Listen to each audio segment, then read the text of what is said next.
Hola, buenas tardes. Mi nombre es María Vélez Brochero. Hoy les hablaré sobre los bacteriófagos y sus endolicinas. Los bacteriófagos son virus que infectan de manera específica bacterias. Estos están compuestos principalmente por material genético y proteínas. Dentro de la estructura más común de los bacteriófagos encontramos que estos poseen una cápside proteica que tiene una estructura icosaédrica y también posee fibrillas, una cola contráctil, una placa base y unas fibras de cola. La cápside icosaédrica está compuesta por subunidades proteicas llamadas calzómeros que tienen la función protectiva del DNA. El bacteriófago T4, por ejemplo, contiene 11 vértices que poseen subunidades proteicas como GP24, pero también poseen un portal, un vértice número 12, que funciona como un portal para el empaquetamiento del DNA y también para la unión de la cola contráctil y las fibrillas. Es importante destacar que los bacteriófagos son entidades totalmente desprovistas de maquinaria metabólica. ¿Qué quiere decir esto? Pues necesitan secuestrar una célula, en este caso una bacteria, para lograr su replicación, para prolongar su replicación de generación en generación. Los bacteriófagos son las entidades más abundantes de nuestro planeta, pues su abundancia es 10 veces mayor a la abundancia de las bacterias, encontrándose en la biosfera en una abundancia de 10 a la 30. Es importante destacar también que los bacteriófagos cumplen una función de biocontrol, siendo los fagos quienes son depredadores de bacterias, pues eliminan hasta el 50% de las bacterias que se producen diariamente.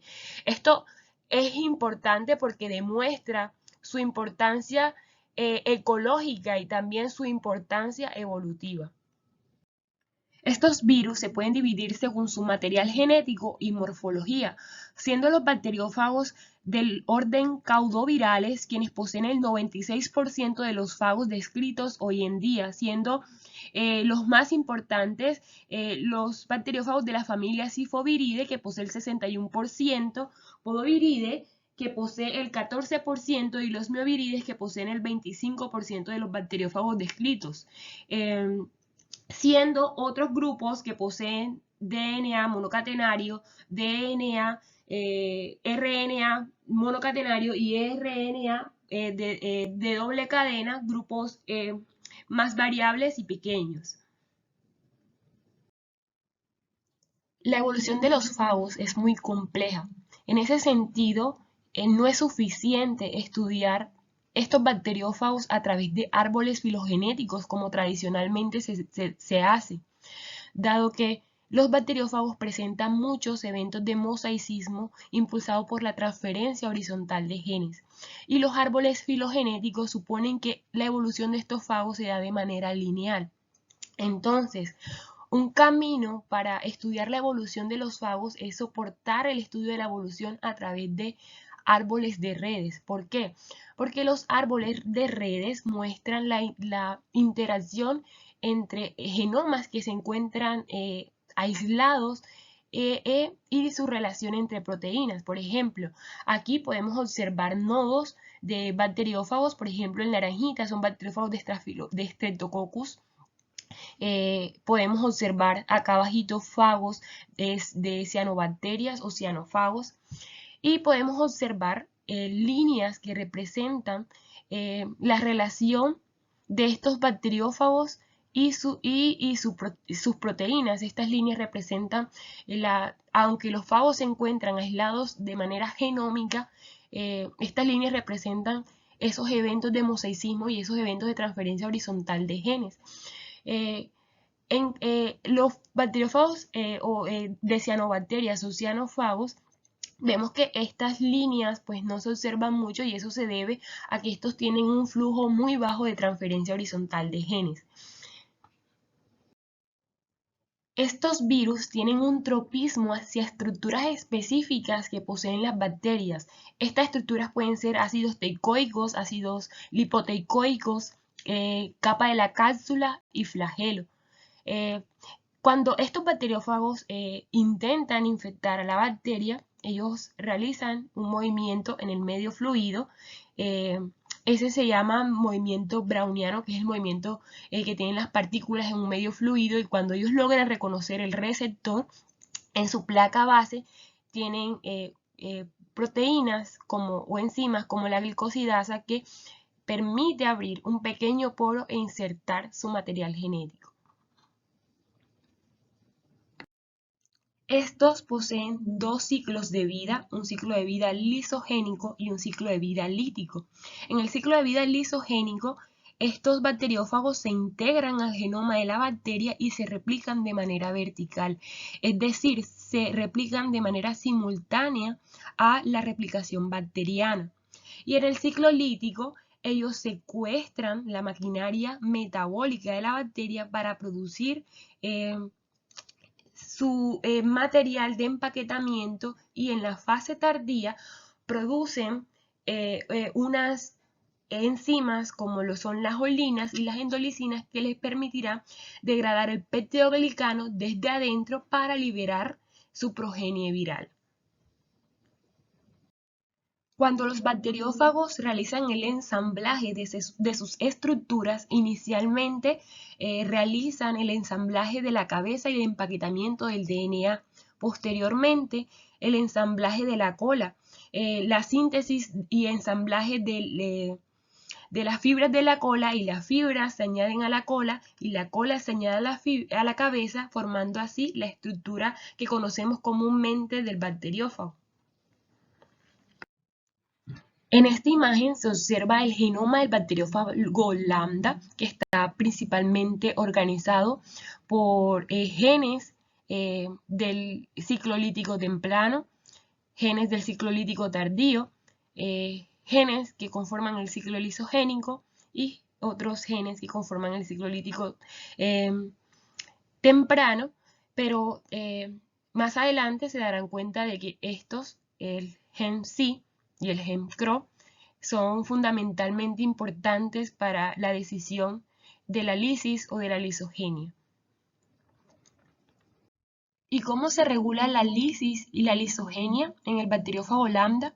Bueno, inicialmente tenemos genes, el gen C, que codifica para proteínas represoras. Tenemos 3 sitios operadores llamados OR1, OR2 y OR3, y también tenemos un gen CRO que codifica para una proteína CRO. Cuando el gen C codifica para proteínas C represoras en niveles bajos, estas proteínas represoras se unirán a los sitios operadores 1 y 2. Cuando esto ocurre, se da la represión. Y este va a seguir el ciclo lítico. Cuando ocurre un incremento de la síntesis de las proteínas represoras, estas proteínas represoras se van a unir a OR3, y esto es determinante para el ciclo lítico, porque digamos que el OR3 es determinante para el ciclo lítico. Cuando se ocurre una unión de la proteína represora a OR3, la transcripción de los represores es inhibida, lo que le da paso a la proteína CRO a producir sus proteínas CRO, que van consecuentemente a unirse a OR3, OR2 y OR1. En el fago SOPO1, el control génico ocurre de manera diferente, pues los bacteriófagos, cuando infectan una bacteria, para poder transcribir sus genes necesitan usar la polimerasa de la bacteria, la RNA polimerasa de la bacteria, para poder transcribir todos sus genes. En el fago SPO1, este bacteriófago usa la RNA polimerasa para transcribir sus genes tempranos. Una vez que transcribe sus genes tempranos, como lo pueden observar aquí, estos transcriben también para una subunidad y se liberan de la subunidad sigma. Una vez que esta subunidad le va a ayudar a transcribir los genes intermedios. Una vez que se transcriben los genes intermedios, se producen 2 subunidades adicionales y se liberan de la subunidad que le permitió transcribir los genes iniciales. Estos dos subunidades le permitirá al bacteriófago transcribir los genes tardíos en el ciclo lítico, que le permitirá ya codificar, por ejemplo, en los genes tardíos se codifica, por ejemplo, para proteínas como la endolicina, las olinas, estructuras como la cápside, la cola, etc. La mayoría de los bacteriófagos en su transcripción tardía también codifican para unas DNasas. Estas DNasas les permitirá degradar el material genético de la bacteria. Sin embargo, para no verse afectado por estas DNasas, ellos en lugar de tener en su estructura de DNA citosina, tienen 5-hidroximetil citosina. De esta manera, esta modificación química en la estructura pues les permitirá a los bacteriófagos resistir a estas DNasas. De manera experimental básica, observar bacteriófagos líticos de esta manera. Sabes que un bacteriófago está ocasionando lisis cuando puedes observar este tipo de placas de lisis. No obstante, también puedes obtener placas líticas en bacteriófagos lisógenos. ¿Y cómo ocurre esto? Bueno, esto ocurre a través de la inducción lítica, que básicamente se da a partir del daño en el DNA. Por ejemplo, si aíslas bacteriófagos que están expuestos a químicos mutagénicos o a radiaciones ultravioletas, estos fagos van a tener una respuesta al daño al DNA, que es la respuesta SOS, y en este caso REC-A funciona como una proteasa. Y sabemos que el gen sí codifica para una proteína represora. Estas proteínas represoras son dímeros y REC-A realiza un corte o una incisión de estos dímeros, lo cual no va a permitir que se pueda unir a los sitios operadores, lo que va a, digamos, a darle el control al gen CRO para que produzca sus proteínas líticas. En este caso, puedes observar estas placas de lisis. Sin embargo, en las siguientes generaciones vas a obtener nuevamente bacteriófagos lisogénicos.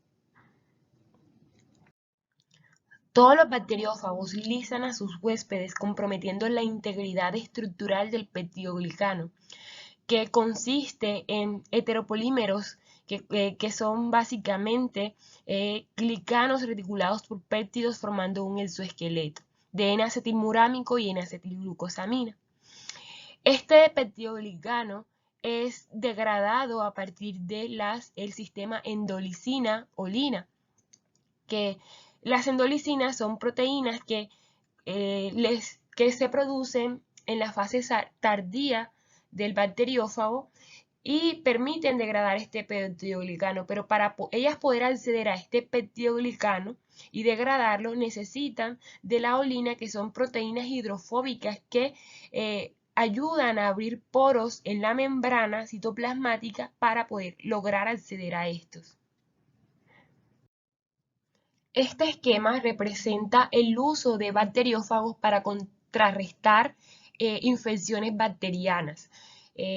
Por ejemplo, observamos en la parte número 1 que tenemos bacteriófagos que infectan bacterias, no obstante, logramos observar un bacteriófago que no logró realizarle lisis a la bacteria. Entonces, ¿qué pudo ocurrir aquí? El bacteriófago se integró a la bacteria. No todos los bacteriófagos líticos degradan bacterias todo el tiempo. Recordemos que la prioridad de los bacteriófagos es prolongar su replicación. En ese sentido, va a llegar un momento predeterminado donde el bacteriófago, aunque sea lítico, se insertará al genoma.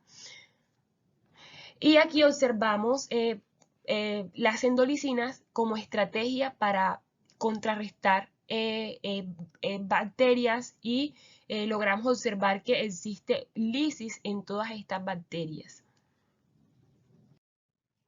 Asimismo, las endolicinas tienen la propiedad de degradar biopelículas, que son básicamente matrices de exopolisacáridos que forman estas comunidades bacterianas, exopolisacáridos y en menores cantidades DNA y proteínas. Podemos observar en la imagen cómo las endolicinas tienen la propiedad de dispersar estas biopelículas. Antes de comentarles sobre las endolicinas a nivel de biología estructural, para mí es importante mencionarles un poco sobre las proteínas, cómo están organizadas las proteínas. Y bueno, una unidad básica de una proteína es un aminoácido. Tenemos que los aminoácidos forman un grupo amino, un grupo carboxilo y una cadena lateral que varía dependiendo del aminoácido. Estos aminoácidos también van a tener determinadas cargas en el grupo amino y en el grupo carboxilo que va a formar lo que se llama el aminoácido switterónico. Cuando estos aminoácidos se unen a otros aminoácidos, es decir, este carboxilo se une al amino a través de enlaces peptídicos, a esto se le denomina se unen varios aminoácidos a través de enlaces peptídicos, a esto se le denomina cadena polipeptídica.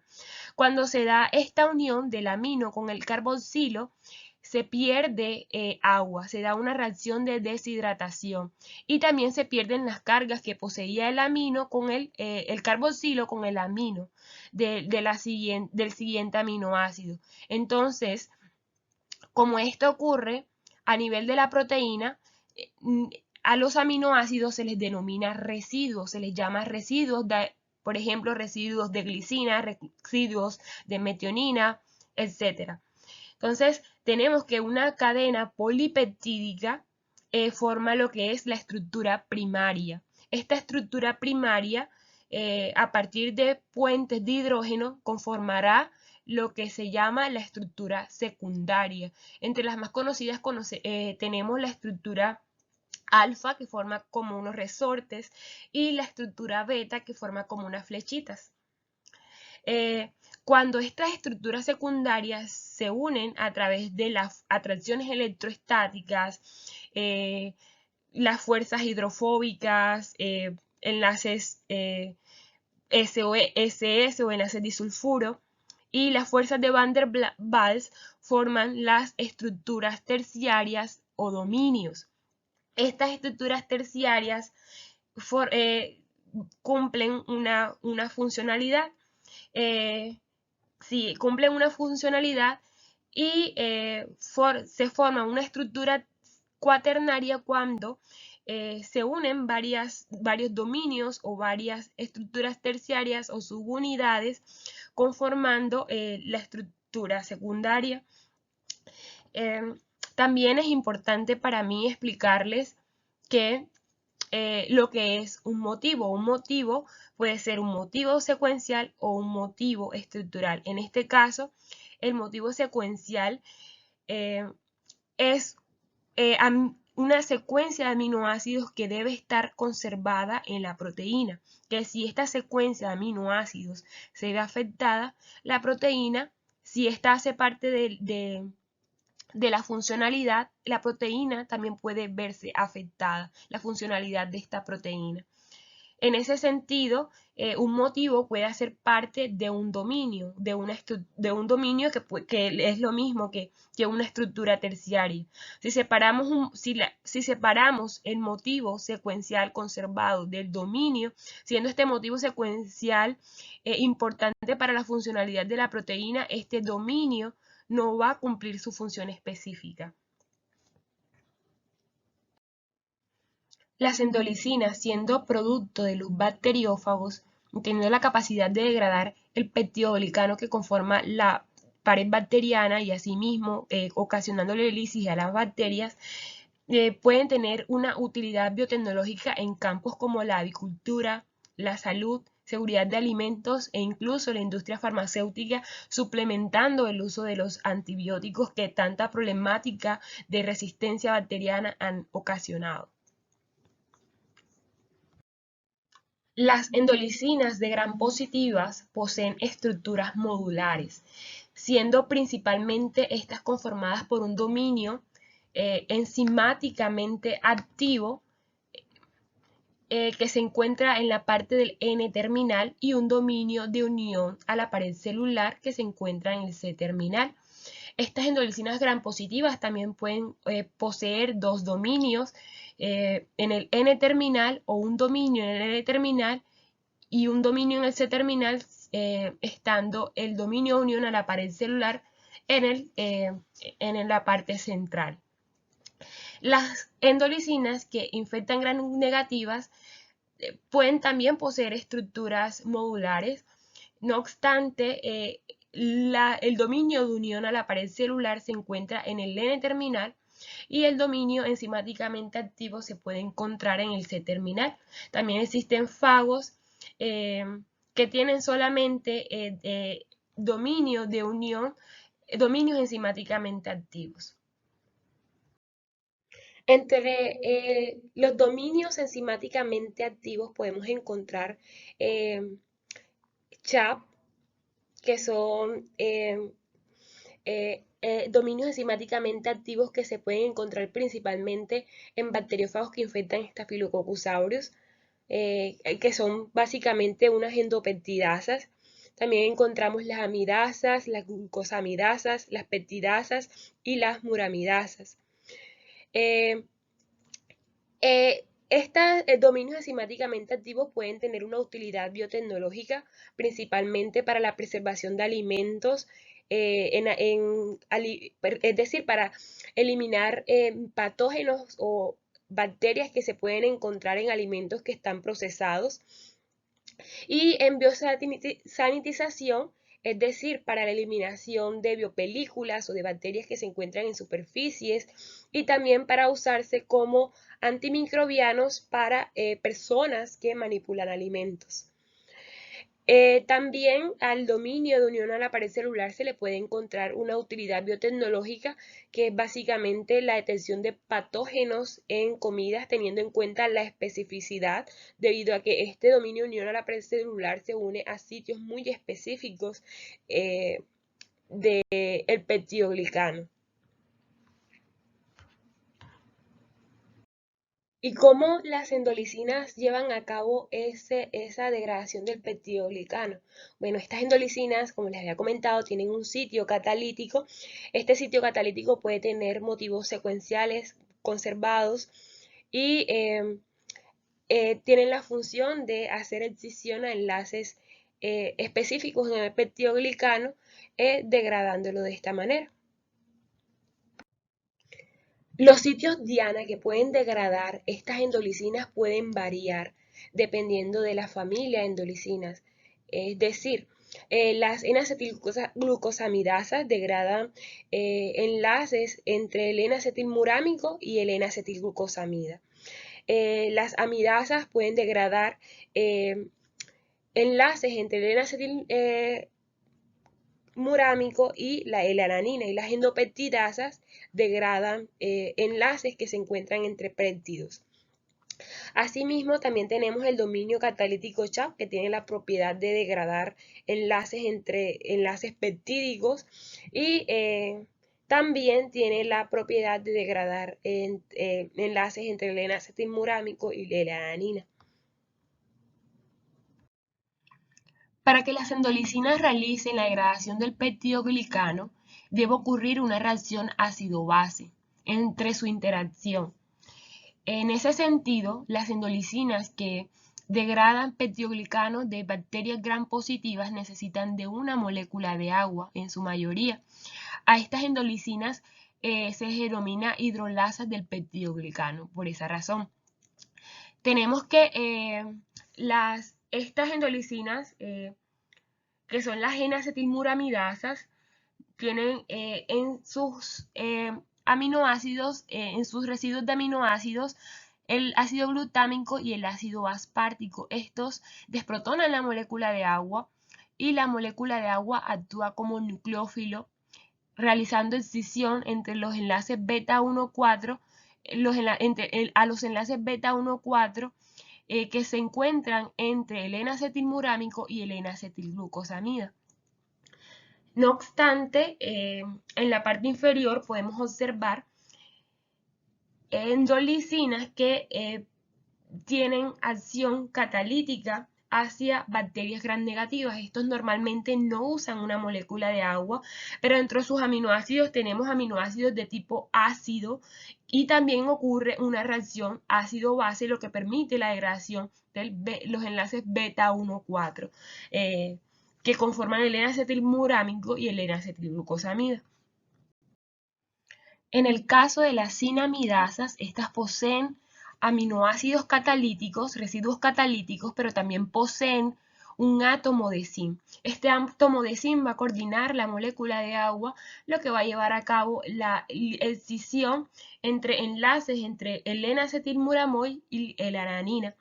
También podemos observar el dominio catalítico CHAP, que tiene aminoácidos como la cisteína y la histidina. La histidina desprotona la cisteína y esta cisteína es la que va a actuar como nucleófilo y va a degradar esos enlaces peptídicos o realizarle la excisión a estos enlaces peptídicos.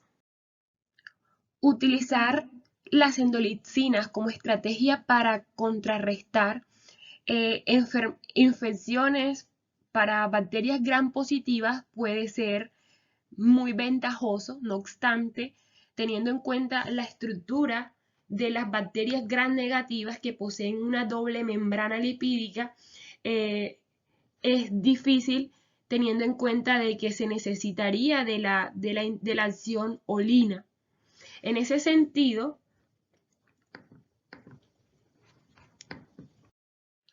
la ingeniería de endolicinas tiene ciertos avances con respecto a esto. Tenemos dentro de la ingeniería endolicinas de primera generación, que son las endolicinas que normalmente se usan para contrarrestar antimicrobianos. Las endolicinas de segunda generación, que básicamente se trata de, a través de la ingeniería genética, modificar o mejorar las propiedades bioquímicas y antibacterianas de estas proteínas. Y las endolicinas de tercera generación, que ya abarca el tema de mejorar la farmacodinamia y la farmacocinética para no tener efectos adversos al momento de tratar dichas infecciones ocasionadas por bacterias. Las endolicinas de segunda generación básicamente se tratan de unir estas endolicinas a unos péptidos desestabilizadores de lipopolisacáridos para que puedan tener acceso al peptidoglicano y degradarlo. Unas endolicinas de este tipo conocidas en el mercado son las artilicinas. Ahora bien, teniendo en cuenta que el esqueleto de las bacterias puede variar dependiendo de las condiciones de crecimiento y la especie, es importante para obtener endolicinas específicas para determinada bacteria, aislar el bacteriófago, obtener el DNA de estos bacteriófagos y enviar a secuenciar. Determinar la secuencia de endolicinas codificadas por estos bacteriófagos y tomar el gen de interés que codifica para endolicina e insertarlo en un vector de expresión. Normalmente los vectores de expresión usados para producir endolicinas son vectores de expresión de tipo fásmidos que tienen un promotor T7 que son promotores fuertes. Los pasos normalmente seguidos son la transformación, la selección, la expresión, donde normalmente se usa un inductor que podría ser un análogo de la lactosa como el IPTG. Se realiza la lisis celular, posteriormente la purificación de la proteína, el análisis de la purificación y un ensayo de actividad. Para llevar a cabo el análisis de la expresión y posteriormente de la purificación es necesario llevar a cabo una técnica llamada SD-Space, que es básicamente una electroforesis de proteínas, y las muestras son cargadas con SDS, que es básicamente un detergente que se une a las moléculas hidrófobas de la proteína de manera simultánea al peso molecular, cargando esta proteína de manera negativa. Estando cargadas de manera negativa, estas van a migrar al polo positivo de manera teniendo en cuenta el peso molecular de la proteína. como lo pueden observar acá. Para llevar a cabo el test de actividad, es necesario inicialmente realizar el SD-Space de manera simultánea a una técnica de electroforesis de proteínas llamada simograma. Este simograma es parecido al SD-Space, la única diferencia es que este SDS gel está cargado con el sustrato, que en este caso es la bacteria Diana, que posee el peptidoglicano para estas endolicinas. Entonces observarás no unas bandas a través de colorantes, sino que vas a observar unas bandas que son unas bandas claras que muestran que se ha llevado a cabo la lisis de estas bacterias. Asimismo, posteriormente se lleva a cabo un test in vitro que es añadiendo las endolicinas a cultivos bacterianos y observando la capacidad de degradación del peptidoglicano, midiendo la densidad óptica. Una vez que se lleva a cabo el test in vitro, el siguiente paso es realizar el test in vivo, donde se evalúa de manera no sistemática y sistemática. De forma no sistemática se evalúa la capacidad de prevenir y controlar enfermedades infecciosas y respuestas proinflamatorias y de forma sistemática se evalúa la capacidad para eliminar infecciones sistemáticas y evaluar las propiedades inmunológicas.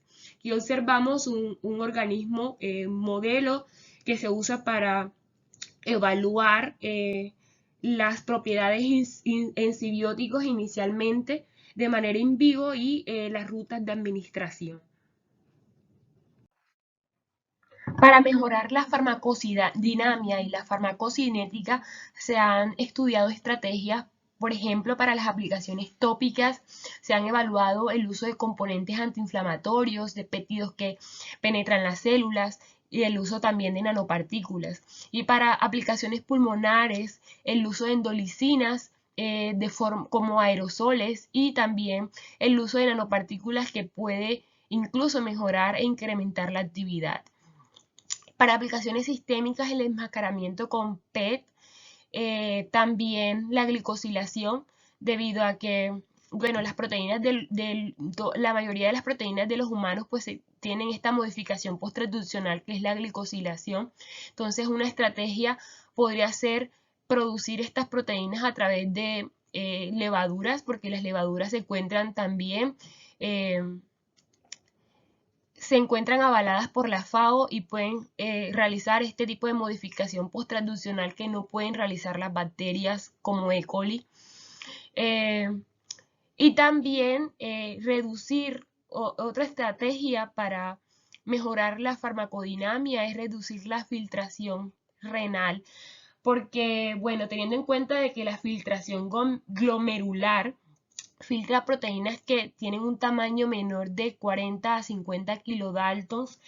Es importante que siendo las endolicinas más pequeñas, pues se aumente el tamaño de estas endolicinas y puede ser añadiéndole, digamos que aumentándole el volumen hidrodinámico a estas proteínas que básicamente aumentan la capacidad de unir las moléculas de agua y el tamaño de estas también aumentarán y esto puede ser a través de el volumen hidrodinámico se puede aumentar usando enmascaramiento con PEG, que son polímeros que tienen esa propiedad de unir, que se unen al agua.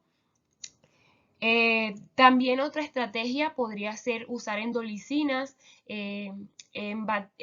transformar endolicinas en bacterias que son probióticos, como por ejemplo las bacterias acidolácticas, y esto podría ser útil para infecciones gastrointestinales.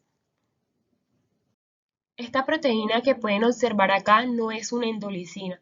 No obstante, esta imagen es útil para explicarles que las glicosilaciones normalmente son unas modificaciones posttransduccionales que ocurren en eucariotas. Normalmente las proteínas terapéuticas tienen estas glicosilaciones. Entonces, una estrategia para evitar eh, si la respuesta inmune es enmascarar estas endolicinas usando la glicosilación. La glicosilación normalmente ocurre en aminoácidos como la asparagina y la serina, o entre la asparagina y el triptófano, y las oglicosilaciones normalmente ocurren en aminoácidos entre la serina y el triptófano. Estas modificaciones posttransduccionales, aunque son rutas complejas en levaduras y también en mammalian cells, pueden llevarse a cabo de manera in vitro usando una N-glicosiltransferasa, la proteína, y un nucleótido, debido a que estas modificaciones posttransduccionales son glicanos unidos a enlaces covalentes, y así obtener una proteína glicosilada que va a reducir el efecto de la proteólisis, o va a reducir la proteólisis, o va a prolongar, digamos que, la acción de la proteína antes de ser degradada por estas proteínas proteolíticas. Aquí tenemos algunas endolicinas que se encuentran en estudios y algunas que ya se encuentran en el mercado, como las artilicinas, que es una marca registrada de la Unión Europea, Estados Unidos y otros Países Bajos. Tenemos las A100 y XDR300, que hacen parte, son endolicinas producidas por una empresa de los Países Bajos. Tenemos la SAL 200, que se han desarrollado con éxito contra Staphylococcus aureus para el tratamiento de infecciones del torrente sanguíneo y cardíacas. También endolicinas SA1 del fago y MESA1, que se ha utilizado en el proceso de ensayo terapéutico para controlar el SARM clínico causado por mastitis, y endolicinas que se han producido o se han transformado en plantas transgénicas y tienen resistencia al patógeno Erwinia. Una estrategia eficiente para la entrega de endolicinas puede ser el uso de nanopartículas de quitosano, es decir, usar quitosano conjugado con endolicinas, debido a que el quitosano es un tipo de nanopartícula que tiene cierta biocompatibilidad hacia el organismo. En ese sentido, no va a existir un efecto adverso y puede mejorar, o puede ser un vehículo eficiente para una entrega para entregar una cantidad predeterminada de moléculas de antimicrobiano, y asimismo también existen, digamos que, las posibilidades de unir este quitosano a fluoróforos para lograr una detección cuantitativa de los antimicrobianos. Los bacteriófagos también poseen en su placa base, en sus fibras de cola, eh, unas proteínas de interés, que son las despolimerasas, como las peptidasas, las lipasas, la hialuronidasa, que tienen la propiedad incluso de degradar biopelículas y degradar lipopolisacáridos que se encuentran en la bacteria. Otras proteínas de interés que pueden poseer los bacteriófagos son las proteínas anti-CRISPR, que son producto de la convolución fagobacteria, teniendo en cuenta de que las bacterias han desarrollado un sistema inmune adaptativo hacia los fagos para evadir la infección de los bacteriófagos. Los bacteriófagos también tienen su propio sistema, su propio mecanismo anti-CRISPR, que básicamente se trata de producir proteínas que bloquean la unión del RNA guía hacia sitios específicos, y también tienen la función de bloquear proteínas Cas para que no se lleve a cabo la escisión. Estas proteínas anti-CRISPR pueden tener utilidades biotecnológicas, como el uso junto con bacteriófagos líticos para prevenir